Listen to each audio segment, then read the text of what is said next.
basic understanding of sound and tone production can help your choir sound very nice. What we do here is pay attention to how tall our mouth is. And what I mean by that is just take a yawn, for example. I will call this really tall. Right? That's a natural reaction that all of us have. When your jaw drops, feel what happens in the back of your throat. Take your tongue, for example, and touch the back of your top teeth and slide your tongue across the top of your mouth until it's back a little bit. You're going to feel where it is a little softer. That's called your soft palate. Now yawn again and pay attention to what happens when you yawn to that space up there. Do you feel how high it goes? That's really important to be aware of that space when you're singing, because the more space you can have in your mouth, the more resonance and the more volume you can have in your singing. And so some ways to help with this is, remember, just to relax the jaw, okay? Just like the my exercise. When you sing, you may want to just put your hand here to remind yourself, that has to stay down. And as a choir conductor, when you show these things, these little gestures send a message to your singers to remember them too. Or you might put your finger right there, or you show while they're singing, no matter what vowel they're on, to remind them. This kind of nonverbal communication with your choirs will help them sing more and help you talk less in rehearsal. So tone production is a basic understanding of frequency. Now frequency, what I mean by this is some sounds are piercing, and those sounds have higher frequencies like E. You can imagine if everyone in your choir were to sing like this, okay, it would cut through and it would detract a little bit from the message of the piece. And also if they were to sing too dark, and they were to have that open space in the back and too far back, you wouldn't even understand what they were saying. So finding a nice spot in the middle by relaxing the jaw and lifting that soft palate is a great way to do this. Let me show you one brief warm-up that will help with this, okay? All you do is you just start with an NG. It goes, ah,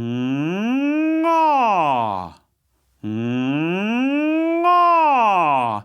And that puts that sound in that right space.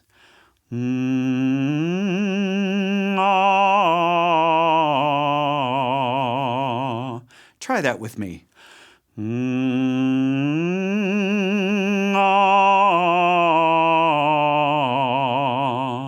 Good, you can do that, and then just go chromatically up the piano, start on C, go up a half step. You don't have to go fast, but feel how that feels when the NG is in place, and when the tongue drops, the tone will come out better, and it won't be too bright because your jaw is already dropped, and the soft palate has to be lifted when you have the NG.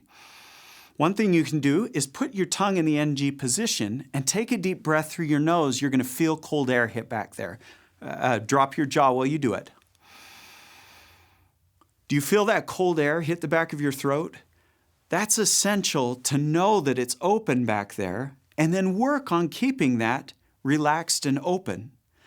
When singing to create a good tone, also be aware of different vowels in your music. There are certain vowels that produce higher frequencies than others, like E, I said before, eh. Those are very bright vowels. Ah, O, U, those are dark vowels. Let me give you one quick exercise that will help you to produce vowel sounds that are rich and full like this. They're just a simple hand gesture. First, when you say E, just imagine you're pulling a string right here. E, say that with me. E. Very good, okay? Now, E, yep, is So you're putting your fingers here to remind yourself not to close. It keeps it a little taller in the back too. Then, ah. Put your finger on your chin, try it. Ah. And then, O, O. You're just circling O so that we don't change vowel. And then the last one is pretty easy. Just imagine you're pulling a string out of your mouth. Ooh. Try that with me. Ooh. Good. Each of these are the pure vowel that when you look at your music, you should look at those vowels that are used in the words and then make that the basic space for these vowels. When two vowels come together, for example, my, my, you could sing it really harshly by going my, right? But in singing, we don't want to have those high frequencies like I said before. So you want to focus on the tallest part of the vowel first. My, like that, and never close down too far.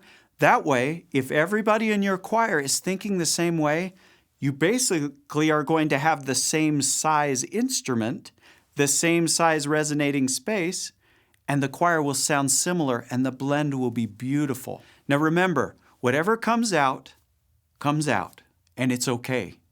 I like to think that at the end of everything, that it's how a person feels. And I like to think there's a wall of spirit that we sing through. And I've been a part of many choirs that when you sing and the Holy Ghost is there, it'll make it beautiful to whoever hears it. Just remember, it's not about the technique, it's about worshiping, but these things can really help so that singers feel more comfortable and more confident in your choral rehearsal.